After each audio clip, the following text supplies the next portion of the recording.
Este año cumplo 10 años como inversor y he decidido recapitular las 7 mayores lecciones que he aprendido en los últimos años. ¿Quieres conocerlas? Quédate y te lo cuento.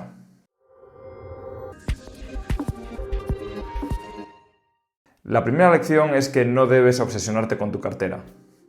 Aún recuerdo cuando en el año 2015 empecé mi cartera y entraba todos los días en Morningstar para comprobar el comportamiento de mis fondos.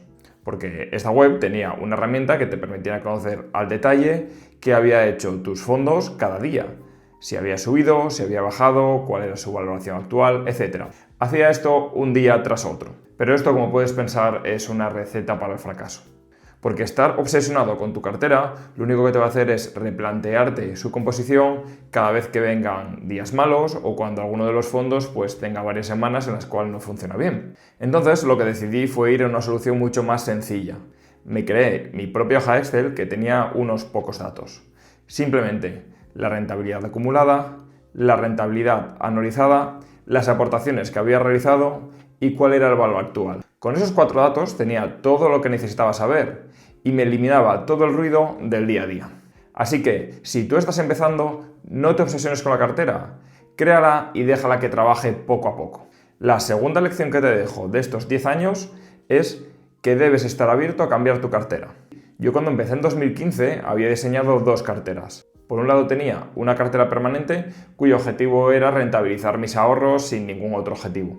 Por otro lado, tenía una cartera Boglehead, que era una cartera 80-20 que estaba pensada para mi jubilación. Sin embargo, no me encontraba muy cómodo con estas 2 carteras, así que lo que hice al final fue juntarlas. Acabé teniendo lo que se suele llamar una cartera permanente sesgada a la prosperidad. Es decir, en lugar de tener la típica cartera permanente 25x4, acabé teniendo una cartera permanente que tenía un 50% en total de renta variable. Así me encontraba mucho más a gusto que teniendo las 2 carteras por separado. Y como te he dicho en otros vídeos, he quitado una parte de la liquidez de esa cartera para tener una mayor volatilidad, pero también una mayor rentabilidad potencial.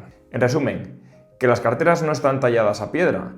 Tú con los años irás aprendiendo nuevas cosas sobre la inversión que poco a poco irás adaptando en tu cartera.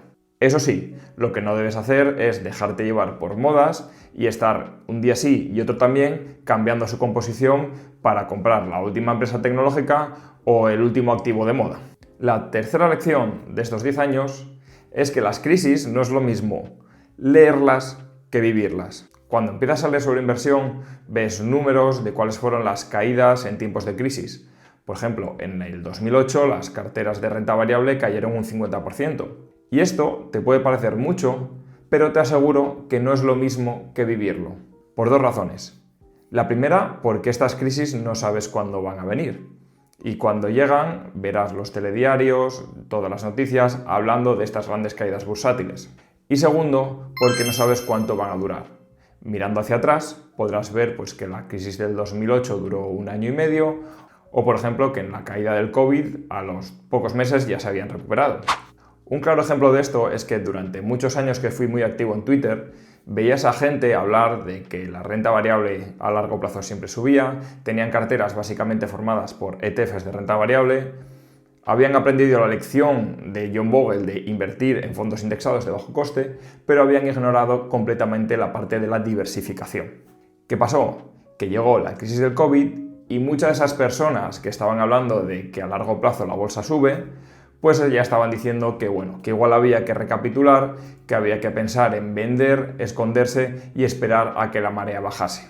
En resumen, las Excel lo aguantan todo, pero tu estómago no tanto.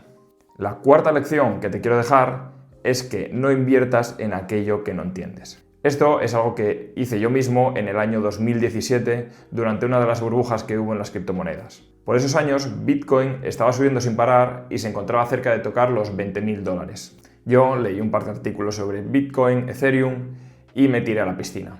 Un poco llevado por el FOMO, el famoso Fear of Missing Out, o básicamente no perderte que hay algo nuevo. ¿Qué pasó? Que cuando Bitcoin estuvo cerca de tocar los $20.000 hubo un auténtico colapso de las criptomonedas que pasaron, por ejemplo, en el caso de Bitcoin, de los $18.000 a los 3.000 y tardó más de 3 años en recuperar esos niveles. ¿Y qué me pasó a mí?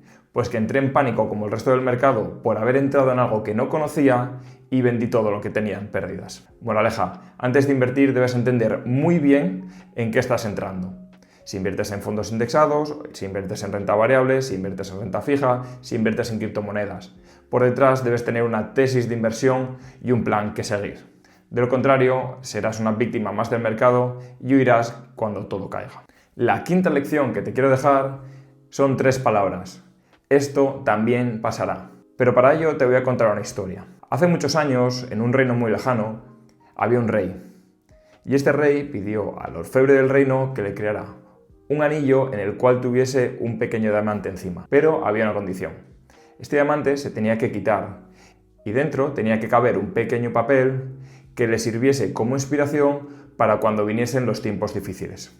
Todos los sabios del reino se reunieron y ninguno de ellos supo qué palabras poner en ese papel. Sin embargo, un antiguo ayudante del rey se le acercó y le dijo que él sabía las palabras que debía introducir en ese anillo.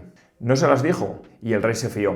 Poco tiempo después, el reino fue atacado por los enemigos del rey y este tuvo que salir con su caballo. Cuando todo pintaba muy mal y el rey estaba al borde de un acantilado mientras sus enemigos le perseguían, sacó el papel de este anillo y leyó 3 palabras. Esto también pasará. Estas 3 palabras dieron la energía necesaria al rey para dar la vuelta, ir a por su ejército y recuperar su reino. Cuando todos estaban de celebración, el ayudante del rey se le volvió a acercar y le dijo: «Mira de nuevo el anillo». Y este le preguntó: «Pero si ahora todo va bien, todo es alegría». Y le repitió: «Esas palabras no son solo para los momentos difíciles, sino también para los momentos felices. Has de saber que la vida son momentos de alegría y momentos de tristeza, pero que en todo caso estos momentos siempre pasarán». Esta lección aplica perfectamente a los mercados. Cuando hay un ciclo alcista, debemos saber que eso también pasará y en algún momento vendrá un ciclo bajista. Y cuando hay un ciclo bajista, debemos saber que eso también pasará y los mercados se recuperarán a un nuevo mercado alcista. Así que en ambos momentos debes recordar que eso también pasará. La sexta lección que te quiero dejar es la importancia de la simplicidad. Recuerdo que cuando creé la primera cartera permanente utilicé únicamente un fondo para cada uno de estos activos. Sin embargo, con el tiempo fui añadiéndole capas de complejidad. En lugar de tener un fondo de renta variable europea como tenía en un principio, empecé a añadir nuevos fondos. Un fondo de renta variable global, otro fondo de renta variable de emergentes, otro fondo de empresas de pequeña capitalización. Esto lo único que provocó es que los rebalanceos y el mantenimiento de la cartera fuese cada vez más difícil. Como consecuencia, tuve que volver hacia atrás e ir vendiendo estos fondos para quedar con una cartera mucho más sencilla. Precisamente este es uno de los principios de la cartera permanente de Harry Browne: la simplicidad. La séptima y última lección que te quiero dejar es que debes aprender a salirte de tu plan. Tener un plan está muy bien y es imprescindible, pero hay momentos en los que debes saber cuándo te puedes salir de él. ¿A qué me refiero? Pues me refiero a que, por ejemplo, cuando inviertes a largo plazo debes tener un plan de rebalanceo. Es decir, decidir en qué momento vas a vender unos activos que han subido mucho para comprar otros que han caído. Esto suele ser basarse en unos porcentajes. Sin embargo, habrá momentos en los que estos porcentajes no se alcancen y el plan no te mandará a rebalancear. Un ejemplo muy claro fue durante el COVID y la caída que hubo de unas pocas semanas. De un día para otro las bolsas se desplomaron. Pero, por ejemplo, en mi caso, el plan no me mandaba a rebalancear y no lo hice.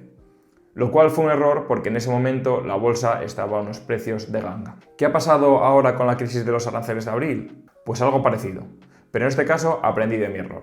Aunque mi Excel no me mandaba a rebalancear, esa gran caída había que aprovecharla. Vendí todos los activos que habían subido mucho y compré la renta variable que estaba totalmente en oferta.